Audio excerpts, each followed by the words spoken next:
I've seen that if you really want to connect with people, that connection's key, or the key to doing it, is less of me. And what I've seen is that the leaders who are all about themselves, me, what works for me, what do I like, how can everyone adapt to my culture and my preferences, tend to be the leaders that people will stay for a while. And they may listen because they're the boss or they're the person, but there's not a lot of loyalty. There's not a lot of buy-in. Trust is low, morale is low, and people quickly transition out of those jobs if they find anything that's slightly improved because there's no connection. And so this idea of connections key is less of me is just an encouragement and a reminder to leaders that if you want to connect with people and build meaningful relationships, we have to get outside of ourselves and this me mentality. Welcome. You're listening to This Leader, the podcast. If you lead people and are seeking the transformational, high-impact secrets that will lead to greater joy and fulfillment in your work, will optimize your team performance, and will help you create a happy, highly productive workplace, then you are this leader and you're in the right place. I'm your host, Claire Laughlin, and each week my guests and I will explore the mindsets, techniques, and actionable strategies that will help you build the career, team, and organization of your dreams. Because I believe no one should have to suffer in a dysfunctional workplace. Let's get started.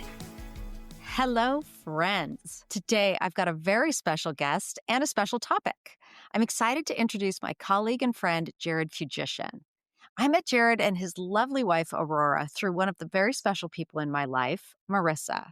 If you've been listening to this podcast for a little while, I talk about Marissa being a very key person in my life. She is my business manager, but also a dear friend. And I was at a party at her house, and she and Jared go way, way back and have been friends for many years. So it was great to meet him because we have this shared passion for all things communication. We're both consultants. And he's also a tenured professor at West Valley College here in California. And I used to teach at the college level and taught all around the Bay Area. I'm very familiar with West Valley. So we just had a lot in common from the start. And shortly after that first meeting, we actually were able to do a little bit of consulting work together, and we forged a very nice working relationship from there. So let me tell you just a little bit more about Jared. Jared holds a PhD, and he truly demonstrates a passion for helping leaders elevate their communication skills and build really meaningful connections. With years of experience, Jared really knows what it takes to help leaders build and sustain thriving cultures through increased relational capital and rapport. I'd have to say that seems like one of his real strong areas is this relational capital and rapport. And because of his tenured professorship and the fact that he teaches, all the time, like he's really able to blend the best of both worlds, both academic and professional, and bring really relevant and well-researched learnings to his clients. And I've heard Jared say that he desires to help leaders be different by dinner. And I just love that phrase. And he does that by teaching concepts that can be put into practice the very day they're learned. And you're going to hear a lot of that in our conversation.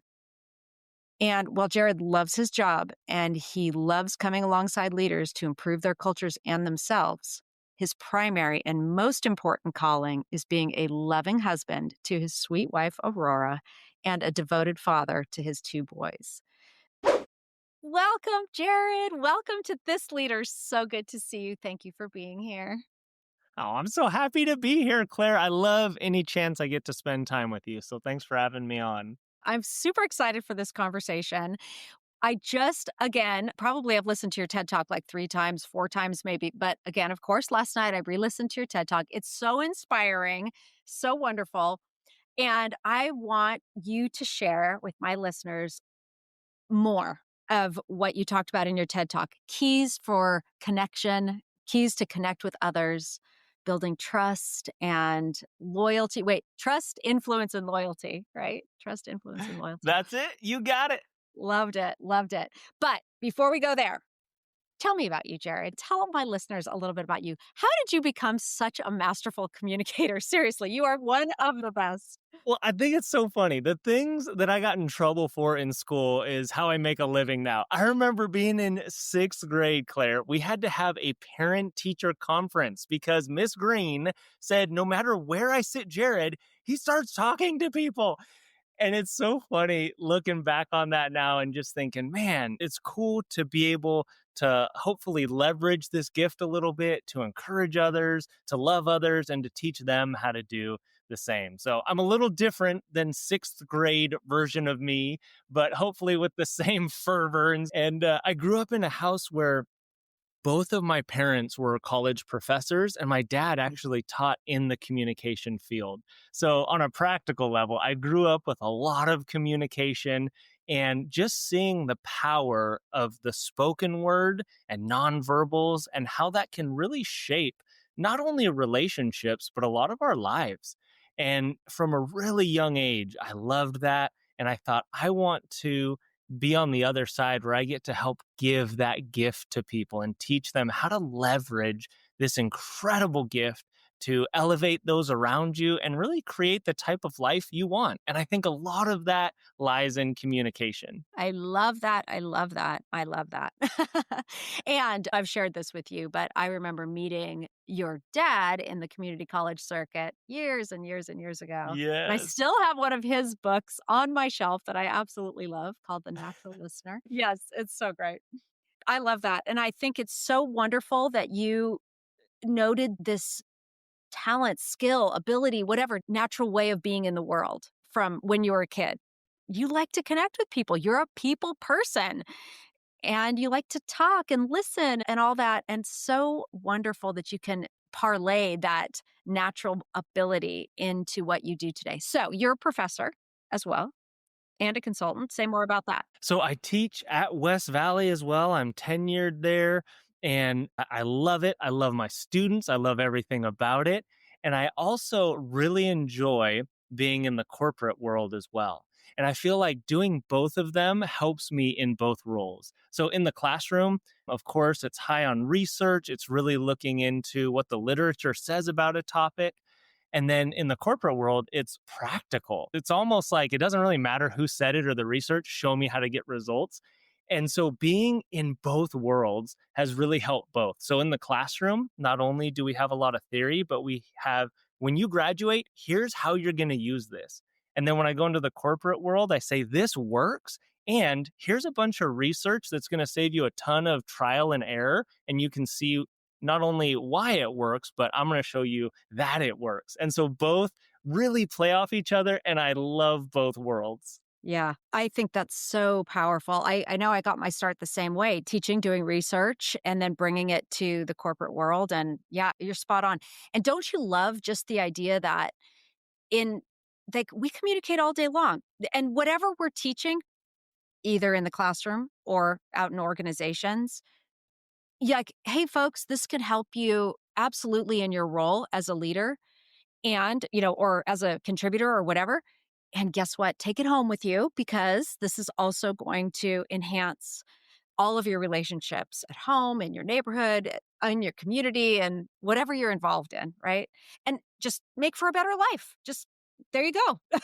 Bottom And line. that's what I want. And I feel like this is why we're such good friends, Claire. I think both of us, we just want to help people get to where they want to be. And I really believe that communication and leadership, no matter where you are, you're going to use these skills.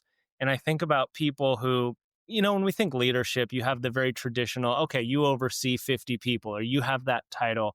But leadership so much applies to every part of life. No matter where you are, no matter how old you are, even if you're younger in middle school, you may be a leader of your friends. As you go on through life, you may be the leader of your family or your neighborhood community. I mean, there are so many different facets. And that's why I love these two things, because no matter what season of life you're in, you will be able to use these things and it will help you get you where you want to go.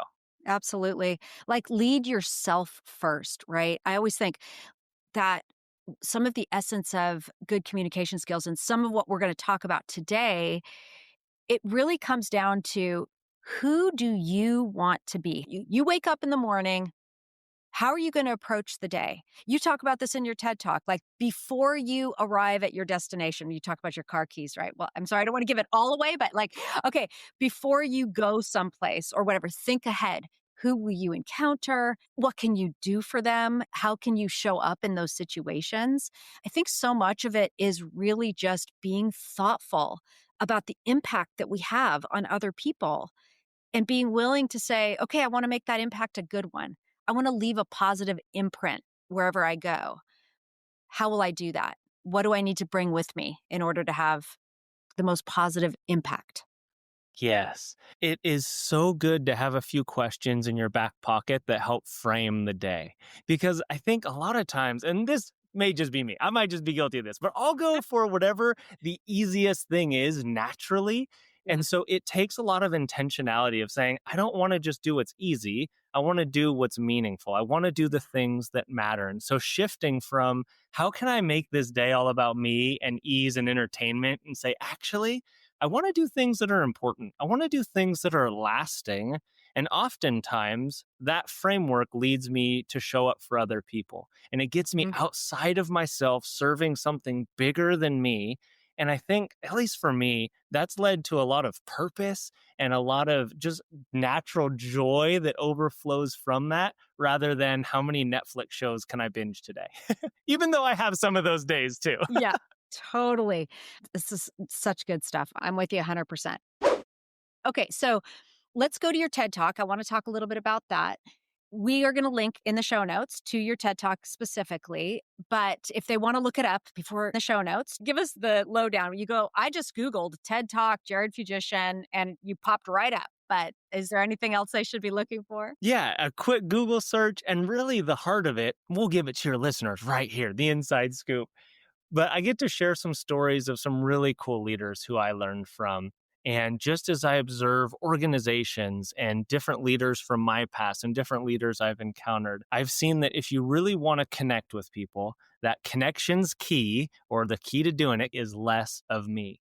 And what I've seen is that the leaders who are all about themselves, me, what works for me, what do I like, how can everyone adapt to my culture and my preferences, tend to be the leaders that people will stay for a while and they may listen because they're the boss or they're the person, but there's not a lot of loyalty. There's not a lot of buy in. Trust is low, morale is low, and people quickly transition out of those jobs if they find anything that's slightly improved, like a few more dollars on a paycheck, a few miles closer to home, they leave because there's no connection, there's no tie Right, in. right. And so, this idea of connections key is less of me is just an encouragement and a reminder to myself and other leaders that if you want to connect with people and build meaningful relationships, we have to get outside of ourself and this me mentality.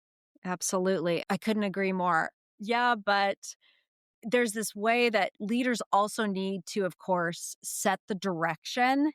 And I know that you're not saying that shouldn't happen. I get that. But I think what you're saying, if I may, is really think not just about the direction and even the company. Those two things are essential for being a good leader.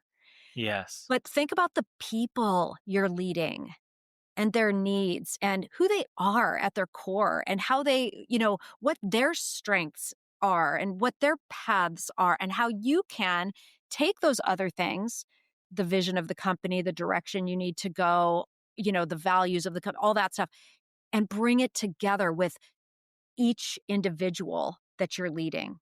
Is that, Yes. does that resonate? That's a huge part of it. I think it has so many facets because if we just kind of zoom out and go on a real high level thing, most companies have a few key purposes or their why. And a lot of those involve people. So no matter what you do, whether it's a service or a product, it's usually to help or enhance someone else's life. And so Right. even zooming out and being like, okay, let's just look at why is my company here? What is our Yes. purpose? How are we helping people? And you could pick anything. Let's say it's a lawn mowing business, right? You have this big landscaping company. It's not just about, well, that got me a lot of money, so I did it, or I like being Right. outdoors, because that's a me mentality. It's about our clients, our customers. We want them to come to their home, drive up, and just feel at peace, it is organized, it is beautiful, and it's where they get to build memories with their families. And so having those things of saying, okay, this company even is not just about me. It's not so I can go on a nice vacation to Bali. It's about how do I create incredible moments for other people? Or maybe you sell a product, maybe you sell water bottles, right? And you're the Yeti company or any company like that. It's not just about, okay, well, this was easy. I found a plant and I got this mold, so I did it. It's about, Right. oh my goodness, we are number one, keeping people healthy. We're getting them hydrated. We're making it easy and accessible for them to go on hikes and build memories with their best friends and family and camping trips and fishing. And you go on and on. So that's the very first thing. That helps us maintain a passion for what we do and keeps us from just punching in, phoning it in, going in, punching the time clock because we're like, okay, I can see the people that I'm serving. I had a great lunch the other day with someone who's in IT, and Mhm. he was telling me this very impactful story where his child was in the hospital and there was a brief outage with some of the technology, and he said my heart sunk. Like the most important thing in the world to me is on this operating table, and there's this slight glitch. And he Oh got my choked up. He gosh. got kind of teared up, and he said, that happened 7 years ago. And every team meeting I start with, I remind myself of that story and I remind them this is not just another day in front of a computer. These are people's real lives that we are helping and enhancing and building. And so, he Oh my gosh. reframes this and everyone's like, I can't wait to get back to my computer. So you have people who are coding and all the different facets that go into IT, and they're so fired up because they know why they're doing Yes. it. And it's not just about them. So I'd say that's the first thing is saying, who's our client? Who's our customer? Why are we here? And reminding yourself and telling stories. And then the second part is internally exactly what you were talking about is our team. So once we vision cast and we say, here's where we're going, here's why we're going there, because leaders need to have a clear direction. Hmm. Once a leader can do that, then it's about figuring out you have the people on the bus, or where are they sitting? How do we get them where they need to be, where they're operating in their strengths? Are they feeling connected to the mission and the vision? And a lot of that internal piece also comes with Right. connection. And so I think there's a balance to build. I know a lot of leaders who are so for other people that they burn out, at Yeah. the cost of themselves or their family. And so I would say the reason I'm so passionate about putting other people first as the primary thing is that it helps organizations, it helps people. And then when we have self care, it's Yeah. for the purpose of, I want to be in this for the long haul. This is a marathon, not a sprint. So I'm going to take care of myself. I'm going to set good boundaries and hours. But it's not because I'm lazy or I don't want to go into work or I just Right. want, more me time, another spa day. It keeps us focused of saying, yes, I'm going to stay healthy. I'm going to set boundaries, but it's for the purpose of in the long run being able to show up for others. And that's Yes. just such a different perspective than I'm going to have a me day. It's all about what I need, and then it stops there because that Right. just won't lead to meaningful relationships. Or in my opinion, I don't think that will even lead to a happy life of a leader. Right. I agree. And I think that the boundaries are essential. I also think that as human beings, we're more or less for different people, but we're kind of wired to see the world through our own perspectives. Like, to be self preserving, so to speak.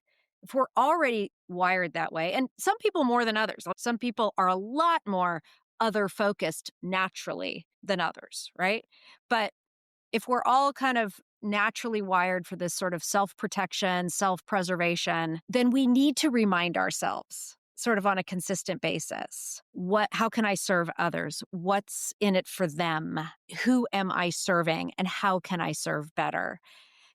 Because most people don't need to remind themselves as much. How can I take care of myself? Now that I've said that, I can think of about a million exceptions to that rule. There's no one we're more aware of than us, right? Like if Right. I'm cold, I know that. And I'm like, okay, I need to get a jacket and it's on my mind. Whereas you may not know how I feel because you're not in my body, you're not me. So I'd say I agree. Naturally, I think our tendency is to know what we need and what we feel for the most part because we're with ourselves all the time. But I do agree, there are some leaders who have given so much that they start to turn the volume down on that where they can't even hear it. And here's the sad thing, these are the leaders who are so loving, who show up for others time and time again, but they haven't taken care of themselves. And so the tragic thing is they end up not being able to show up for others because they kind of are running on empty for so long that they need long periods of time to restore, kind of change perspective. And then all that time is time they're not serving others. So to our Yes. listeners who feel like you resonate with that, I would just encourage you, self-care is not always selfish. If you have this perspective of, I want to put others first, and it genuinely, because only you know if it's genuine, right? You could easily tell yourself Right. like, no, I do need another massage. It's for others. So like, all right, hold on. maybe, but you've done 5 this week. Then I would say, okay, if you genuinely want to put others first, you have to be in a spot that's healthy. So an example is I go to the gym. I have it carved out. I don't even really like working out, but I know that, if I want to live past 40, I should probably lift something heavy and go for a walk or do a run. Or if I can't remember the last vegetable I ate, probably time to eat a vegetable. So things like that, where yes, it's good for me. I need it. And it's going to help me be here for my family, for my kids when they're older, so I can play with them and pick them up now, so I can be fully present at work with people and not dozing off at 2 o'clock because of a sugar crash. And Yep. so just having this framework, I think not only keeps us healthy, but also keeps organizations healthy and gives us meaning and purpose. 100%. I'm with you 100% on that. I think this is my commitment as well. So it's really important for all of us to be able to contribute our best. Let me take us back to your TED Talk. There's 3 things you talk about. You talk about keys to connection, but you talk about how those keys can help enhance trust, influence, and loyalty. And those are 3 tremendous assets for success in any leadership role. If you want to be a leader, you need to be building trust. You need to be considering how you can have positive influence. And clearly, loyalty will serve you, your organization, et cetera. We want real loyalty, heartfelt loyalty, right? Not forced loyalty, heartfelt loyalty. Can you talk more about how making connections and using the keys to connection that you talk about in your TED Talk can really work that, can deepen trust, can enhance your influence in a positive way, can deepen people's loyalty and relationships with others? Say more about that.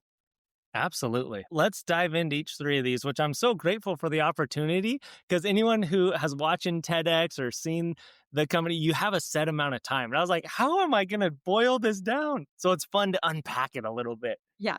But yes, so if we're looking at this framework of putting others first and saying, how can I show up for others? I believe that absolutely leads to connection. And then here's some of the overflow from that. Number 1 would be influence. And so there's a huge difference between authority and leadership, right? Authority is, I'll do what you say because you're the boss. And like, if you don't, I'm fired. So, there's kind of some grumbling, but they do it. There's compliance. But for anyone who's ever been in leadership, that is not a fun culture to be a part of, where people are begrudgingly doing things. They're actively challenging you and your authority. They're getting gossip going to work against you. Like, no one wants to enter into that type of culture. Right. So I think what we need to do is leverage influence to move from authority to leadership. And leadership is less pushing people and it's more encouraging people and leading them, going first and saying, here, follow me. Here's where we're going. Yes. And so I think of the people in my life who I feel the most connected to, the leaders who I just feel like, man, I want to be around them. I want to learn from them. They are wise. They've done this. I can tell that when they give advice, it's not just what works for them. It's what works for me and for the organization. They have multiple things that they're balancing and juggling.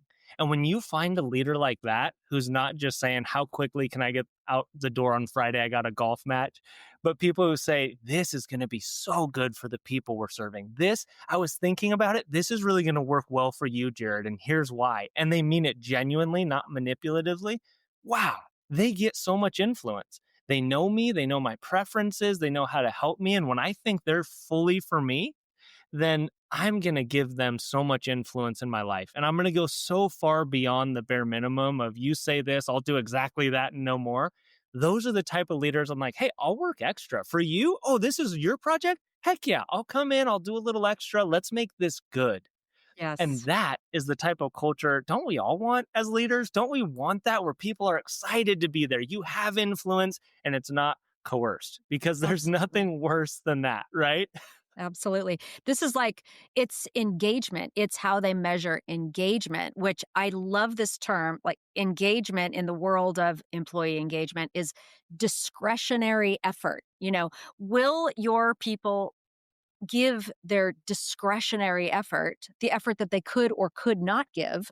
It's like discretionary spending. It's like, oh, I've got extra money. What should I spend it on? It's the same. Like, I've got extra energy. What should I spend it on? I know, I'll give it willingly and in a very caring and exuberant way to my employer, to my organizational purpose, to my clients, my customers, right?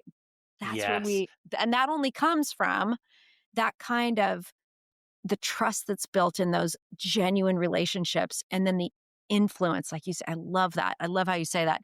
It's not about coercion. It's not about, if it was about coercion, it would be minimal effort. It's five Yes. o'clock. I'm punching out, that kind of thing. We don't want that kind of team and energy toward the ends that we're passionate about, right? Exactly. No one wants that. No one wants to be under that type of leadership. No one wants to be that type of leader. It's not fun for anyone. And I think that's why I keep coming back to this idea of being for other people. Because here's the other thing. I'm like a recovering people pleaser, right? Like I am someone who, as a kid, just want everyone to be happy. And so I also want to speak to people who may feel that and say, but does this mean as a leader, I just need to make everyone happy all the time and be their best friend?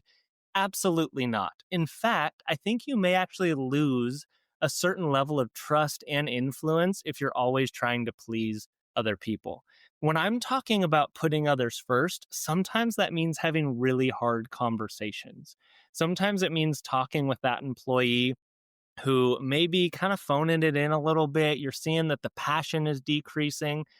Having a good connection is not being blind to reality. In fact, and so when we can ground people in reality and saying, hey, I'm looking at these metrics, it looks like we're declining. Number one, start on a relational level and just check in with them. Say, hey, how are you? How are things? And I like that phrase, how are things? It keeps it open. You're not leading them. It's not a loaded question. It's a genuine, and it needs to be genuine because people see through inauthenticity so quickly. But if we can have a genuine care of being like, hey, is everything okay? How are things? And letting them explore for a little bit. And then once you've gathered more data, maybe there's been a loss in the family, and that totally changes the trajectory of that conversation. And now it's less of like, hey, you need to perform and saying, oh my goodness, yes, take the weekend off, take the week off. We're going to support you and go down that route. Or maybe it's just people saying, you know what? I'm kind of tired. I'm not really enjoying this anymore. And you say, awesome.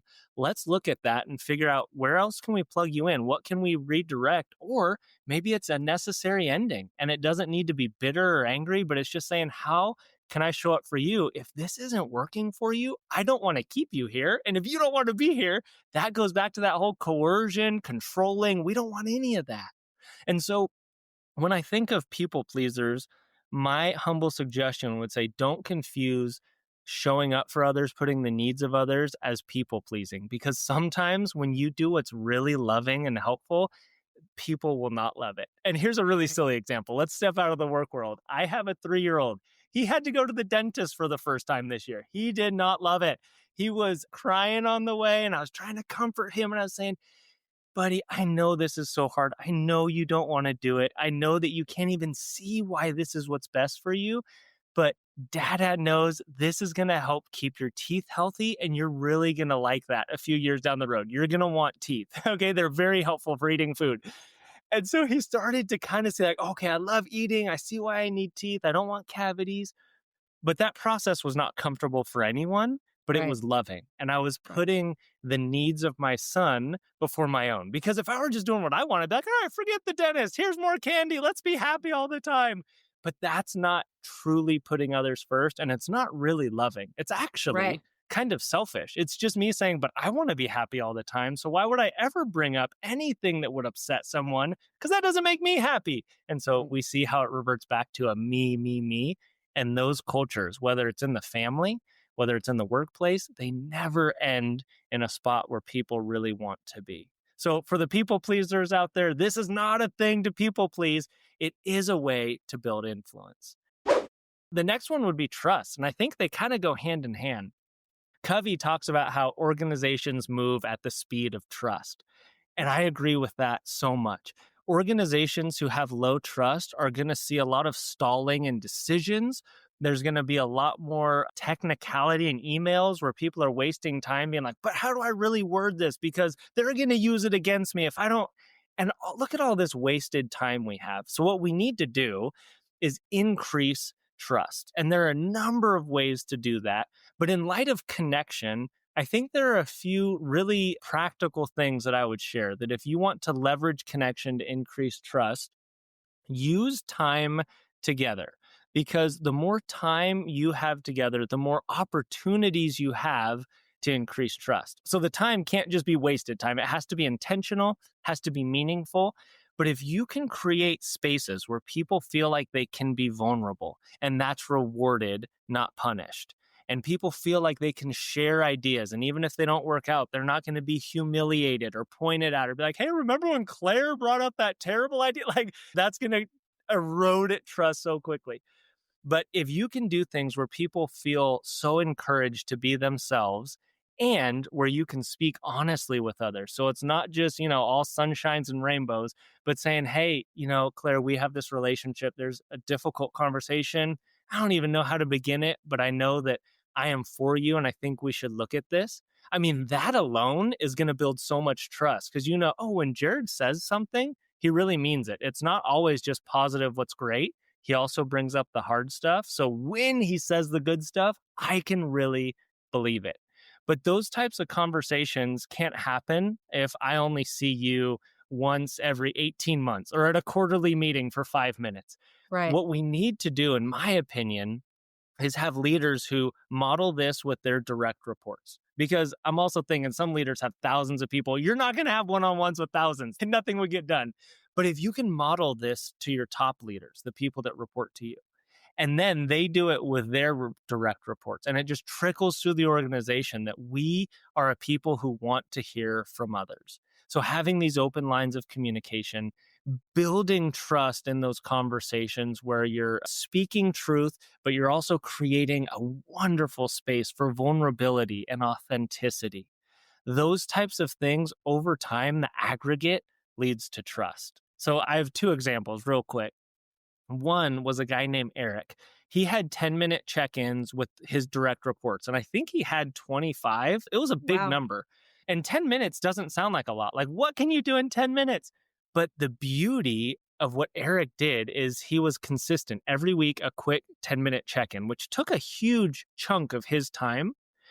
But what happened is a few weeks in, people were anticipating this 10-minute check-in. So they would spend all week thinking, what do I want to communicate to Eric? What do I need to share with him? And oftentimes I sat with Eric and I said, how do you start these conversations? And he would say, a lot of times I'd begin with the question, how are you and what do I need to know? And so he would start with like this, how are you on this personal level? And sometimes it was quick. Some people don't want to self-disclose and he would never push, but he always wanted the door to be open of how are things? And some, oh, I'm fine. Here's what you need to know. Some people love to self-disclose and they would say, I'm so good. I went for a walk. Where was it? Was it on the West Cliff or the East? It was on East Cliff. And he said, I would give space for that because I wanted them to know these 10 minutes are all about you. And then he would always end with the question, what can I do for you this week? And a lot of times people would say, nothing, I got it. Sometimes there would be things and he would know, okay, here's how I'm going to allocate resources, or a great conversation of here's why we can't do that right now, but here's why I love your heart. And here's maybe in the future what we could do. And those things only happen because he created space for it. Yeah. So everyone's job is a little different. Everyone may not be able to do this, but I would think, what are ways that you can increase the time you're spending with people so that you have the opportunity to create these types of cultures? I think one last one because not everyone has time for the in person. There was someone named Sarah who I was working adjacent with. And what I really appreciated about Sarah is she was a little more quiet, more reserved. And when you talked with her, it just felt so peaceful. She just had one of those personalities. But after meetings, when she did connect with people, she would send follow up emails. And they were just a few sentences, but they would say, "Hey, here's what I heard. Thanks for sharing that." Or she Nice. might not have even met with people. She would just hear something and she would shoot out a 3 sentence email. Just say, "Hey, I just overheard this. Just wanted to say thank you so much." And for her, that was her way of connecting. It wasn't as face to face, it wasn't as, exuberant, but it was so meaningful. It was deep. And it's that same mentality of how can I show people I'm for them? Yeah. Yeah. I love that. So, a couple things that you've said, I just want to accentuate a little bit. Face to face and or just consistent connection. In the Yes. case of Eric, it was these face to face 10-minute meetings or possibly remote, but anyway, present. I really got the sense that Eric was very present in each of these 10 minutes. Yeah. And with Sarah, it was a clear, even brief, but clear acknowledgement of someone's impact or something that had happened, which I think is Yes. such a nice way. That means that all we need to do, in a sense, is keep our eyes open, right? Keep Yes. our eyes open. Just watch and listen and be present, which can be challenging for many, but that's the key thing, right? It's really be where you are, be with the person, be genuine. Don't be distracted. Don't be thinking 100 things, more or different than what you're doing now. Be where you are with the person you are with. And you talked about vulnerability and being willing to be a little bit vulnerable and about hard conversations and how none of this should be within the context of, hey, let's never get uncomfortable ever with anything. I feel like, as sort of universally, we don't like discomfort a whole lot, but we need to get comfortable with discomfort. Because when we can be comfortable with discomfort, then people know that we're genuine. And when we're saying the nice thing, they know that we're being genuine about the nice thing because it's not all nice all the time. And when we're saying the hard things, we're still saying it with empathy and caring, and we're forging a path forward, right? Exactly. And it's so important. This is why I recommend that we have as many touch points as we can internally. I mean, we talk about this in sales. You need to have lots of touch points with people. Same thing internally. The more Right. that I can build a solid foundation, then when the inevitable hardship comes or we need to have this difficult conversation, it's not the first time I'm meeting you face to face. It's not the first phone call we're having. We now have this history because I've been looking for things to encourage you in, or maybe your team in, or you know that my heart is for the group that you're working with because I've made an effort. And it makes those really difficult conversations just a few degrees easier to have Right. because they Right. know, oh, you're not just looking for everything I'm doing wrong. They know you're for them. Right. For sure. Okay. Well, as we wrap up here, Jared, we're coming to the end of our time, and I just want to ask you for some key takeaways. We just did a little summary, and I know a lot of that is really valid and important, but just tell me if there was one piece of advice you could give our listeners that could really help them make better connections today and experience all the good feelings that come from that kind of connections, what would that be? I'll give kind of a two-part answer. The first is almost a cop out. It's put others first, but I feel like we've heard that so much. So here's a little bit more of an in-depth takeaway. I would sit down and think, what do I want the culture of my, and then fill in the blank of whatever you've been entrusted with, whether it's family. What do I want Mhm. my family culture to look like in five Yes. years? Maybe it's a team culture, maybe it's a work, whatever it is. Visualize, where do I want to be in 5 years? What are the types of feelings I want to have when I leave that office door or leave the home door? What type of things do I hope I'm saying when I'm calling my, for me, my wife on my way home, or my mom or my dad, or whoever you talk to that you love? What kind of things do you hope you're saying about that culture? And then figure out, okay, whatever that is, that's kind of going to be your North Star. What things can I do today to start investing, to put some coins in that bank so that I can see that culture? Because it's not going to happen overnight. It may take weeks, months, it may take years. But if you have your North Star of, I hope when I walk in, I see this or I hear this and figure out what that is for you. It's going to help direct your steps. So figure that out. And I can almost guarantee that whatever that culture is, it's going to involve putting the needs of others and the thoughts of others ahead of just me, me, me. Oh, you are so wise, Jared. I love those words. I've thought about that so many times, like in my family. What do I want? I want my kids to feel safe. I want them to feel a sense of freedom to be who they are. I want them to know that they can speak up and tell me anything. And if I want them to be able to tell me anything, there are things I need to do today to pave Mhm. the way for that, you know? Yes, I need to ask them questions. I need to be non sort of reactive when bad news comes my way. I need to, exactly. be loving and kind and understanding without abdicating the work of parenting that I need to do, right? Yes. Yeah. So good. I know I had to take that to the family place because our families are so important to us. And that, again, is what I love about what we do because everything we talk about can apply equally. Yes. And we're holistic creatures. Like, we are Absolutely. not just who we are at work or at home. We are these holistic beings, and we can learn so much from both. At the top of the podcast, we were talking about how much you learn in the corporate world and in the education world and how they encourage each other. I think the same thing is true of our jobs and our families. The things that, you use kids as an example. It's the exact same thing. If I want my kids to be able to tell me things, I need to not be overly reactionary, like, oh my gosh, what happened? Because they may not ever share anything again. But they Right. also need to want to tell me things and know that I have an interest rather than, yeah, yeah, yeah, that's cool. Anyway, back to my game on my phone because that will shut Right. them down. And while we can see it so clearly with a 10-year-old or a 7-year-old, it's a lot harder to see in the workplace, but I think those same general principles will apply. If someone comes in and said, "You'll never believe this sale," and we say, "Oh yeah, yeah, that's great. Thanks for sharing." Anyway, and we move on, we have a missed opportunity rather than pausing for 5 seconds and saying, "Oh my goodness, that's amazing. How do you feel right now?" That's a huge accomplishment.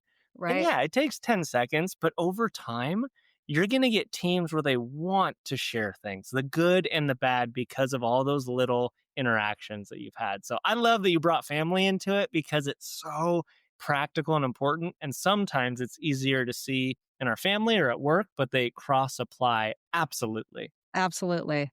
How you show up matters.